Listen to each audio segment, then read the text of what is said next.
यहाँ पे आए हुए सभी जिज्ञासु गणों का मैं हार्दिक अभिनंदन करता हूँ, स्वागत करता हूँ।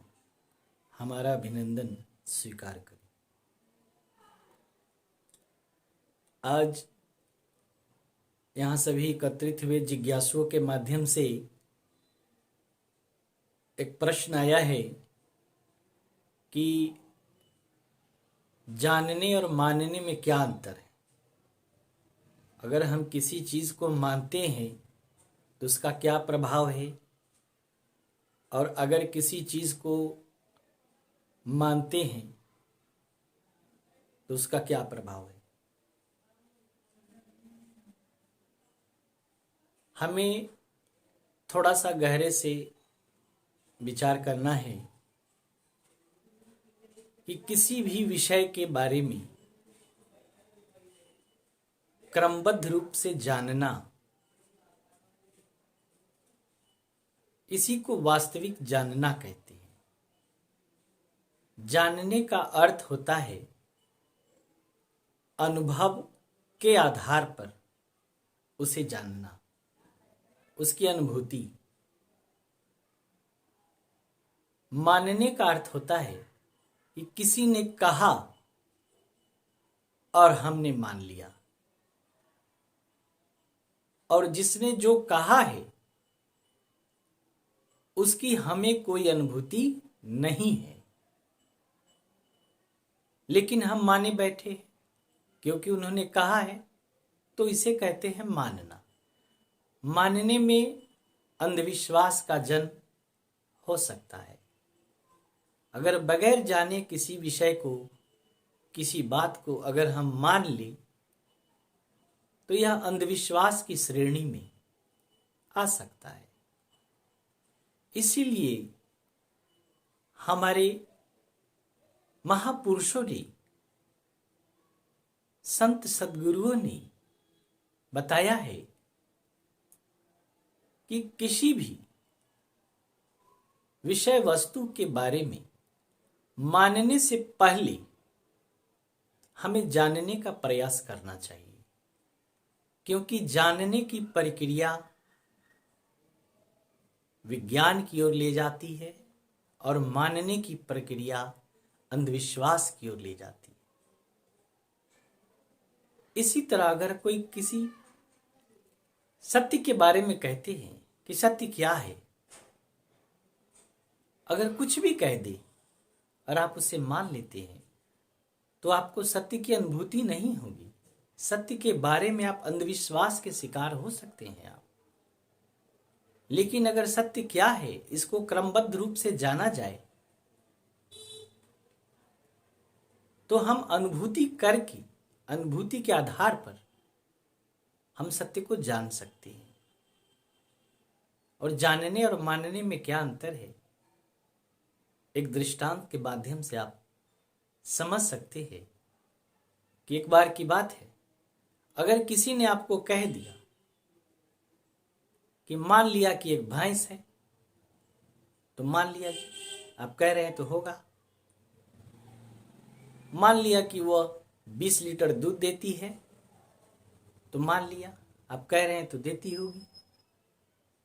मान लिया कि उस 20 लीटर दूध से 10 किलो दही जमा लिया, तो दही जम गया जी।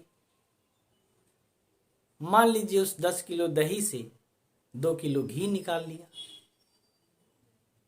मान लिया निकल गया जी। अब उस घी को खाइए, तो आप कैसे खाएंगे? तब आप वहां प्रश्न करेंगे कि घी कैसे खाएं, क्योंकि हम तो मानते चले आ रहे हैं कि एक भैंस है। भैंस है भी कि नहीं है ये तो हमें मालूम ही नहीं। जो सवाल हम अंतिम में कर रहे हैं कि घी कैसे खाएं, घी तो है नहीं, यह सवाल हमें उसी वक्त उठाना चाहिए था कि भैंस है या नहीं। आप कह तो रहे हैं कि मान लीजिए एक भैंस है, तो आपको कहना चाहिए किधर है, थोड़ा देख लेते हैं कैसा है। तो जो निरर्थक यात्रा चली घी तक, मानने की जो यात्रा, दूध को भी मान लिया, घी को भी मान लिया, दही को भी मान लिया, ये निरर्थक यात्रा से हम बच जाते और निरर्थक थकान से भी बच जाते अगर जानने का प्रयास करते तो। लेकिन मानने के चक्कर में जानना छूट गया और कोई परिणाम भी नहीं निकला, घी तो खा नहीं सकते। इसी तरह हम समझ सकते हैं कि जानना एक वैज्ञानिक पद्धति है और मानना अवैज्ञानिक पद्धति है। इसमें हमें धोखा मिल सकता है, इसमें हमें अज्ञानता का शिकार होना पड़ सकता है। इसलिए मैं इस सभा के माध्यम से लोगों को यह संदेश देना चाहता हूँ, सभी जिज्ञासुओं तक मैं यह संदेश देना चाहता हूँ कि जानने और मानने में अंतर है। मानना हमें अंधविश्वास की ओर ले जाता है और जानना सत्य की ओर ले जाता है। इसलिए हमें जानने और मानने में चयन हमेशा जानने का करना चाहिए, जानने का प्रयास करना चाहिए। यही वैज्ञानिक पद्धति है, यही विज्ञान है और विज्ञान से हम सत्य के नजदीक जा सकते हैं, सत्य को प्राप्त कर सकते हैं। क्योंकि विज्ञान अनुभूति गम्य है और सत्य भी अनुभूति गम्य है। इसलिए हमें अनुभव को ही आधार मानना चाहिए, दूसरे के अनुभव को आधार नहीं मानना चाहिए। क्योंकि दूसरे का अनुभव हमारा अनुभव तभी माना जाएगा जब आप उसे स्वयं अनुभूति कर लेते हैं। अनुभूति के आधार पर जो चलते हैं वो जानते हैं, जो दूसरे की बताए बातों पे चलते हैं वो मानने में लग जाते हैं और वह सत्य से दूर हो जाते हैं।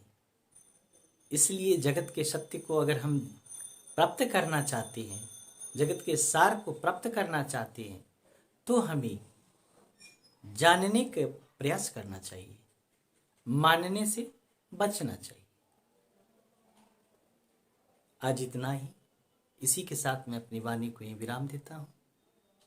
आपने हमें शांत चित्त से सुना, इसके लिए बहुत बहुत धन्यवाद, बहुत बहुत आभार।